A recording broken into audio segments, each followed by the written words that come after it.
Ocarina of Time is one of the most beloved games out there, with lots of people thinking it's a perfect 10 out of 10. And they do have a lot of reasons for that. It has a nice and deep narrative, the dungeons are awesome. Well, I mean, besides Jabu, that sucked.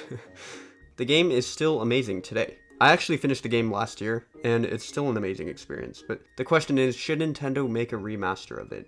I think the benefits of having a remaster is you would be giving this future generation, this younger generation that's grown up with Zelda in like the Breath of the Wild and Tears of the Kingdom kind of format, you'd be giving them a classic Zelda title with the classic story of Ocarina of Time. Now, I don't mean to hate at all on what Ocarina of Time was, and it still is amazing for what it accomplished years ago. I mean, it even like unlocked a whole formula for future games, but in order to drag in a younger audience, it is crucial to have updated graphics.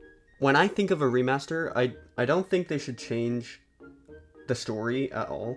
I think the story is fine how it is. I think most of it should stay the same, just with an updated graphic style. And then I also think they need to do little changes here and there. So for instance, let's say you're in a dungeon and you die, because you're a skill-issued person like me. You'd spawn at the very beginning of the dungeon, and you'd have to go through all those rooms again to get there. You don't have to like unlock the puzzles all over again, but you do still have to like walk through those rooms, which can be kind of tedious and annoying. But I think if they're gonna do a remaster, I hope they make it so you like, I don't know, you don't have to spawn necessarily in the room you were, just don't spawn at the beginning. Literally when I was thinking early this morning, like, oh, I have a great idea for a video, and I have all these ideas like to do like an Ocarina of Time remaster. I'm like, why? What do the Sage Medallions actually do other than further like the plot, the story, and you know, like get you to Ganon's castle and stuff? But they don't actually do anything. And I feel like that's one of the things that was kind of missing for me in Ocarina of Time is it didn't feel very rewarding. The medallions it's just an artifact. It's like a trophy to show that you did something, but it didn't actually feel rewarding. So I think if they were gonna go for a remaster, I think they should make the sage medallions give Link some sort of like power of each sage. So like, let's say it's the water one or the fire, the shadow, any of them. You get the power of that sage. It doesn't have to be too game changing, but I think that would be a really cool detail. You know, I think it could be more of a Breath of the Wild like power. Like, after a Divine Beast, you get a power. I think they could just assign a button to it or something. That'd be pretty cool. Don't do the Tears of the Kingdom treatment, though. That was interesting.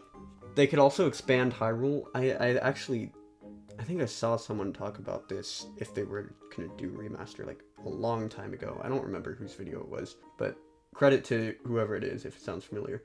But I think they should make the Hyrule field like bigger. They don't have to like drastically change it or anything, and they don't have to add any dungeons or something, because we already have like 9 dungeons in that game. So I just think they could like expand it a tiny bit. I also don't think it's too far off to say that we are getting an Ocarina of Time a remaster, because I think last year someone asked AJ Aonuma if they're gonna do like an Ocarina of Time remaster, and he just laughed. So I don't know. I think maybe that could mean they're like working on it. We'll have to see. But the Switch 2 Direct is next week, and I will be reacting to that. And we are going to get a lot of information. I don't know if we're going to get Zelda information, but we are getting a lot of information in that Direct. So that'll be exciting. So let me know down in the comments, do you think Ocarina of Time should be remastered for the Switch 2? Or, like, what are your thoughts on it? That's all I have for this video. Tomorrow, they announced a surprise Switch Direct, which is really surprising, because it's like the very end of the Switch console. It's kind of weird to announce it like 1 week before the Switch 2 Direct. But I don't know, we're probably gonna get something like Metroid Prime 4. Also, I have a Google form, I'll link it in the description, where you can make your predictions of what's gonna be in the Switch 2 Direct. So that'll be a fun thing, and I'll make a video on that too. But yeah, I'll see you in the next video.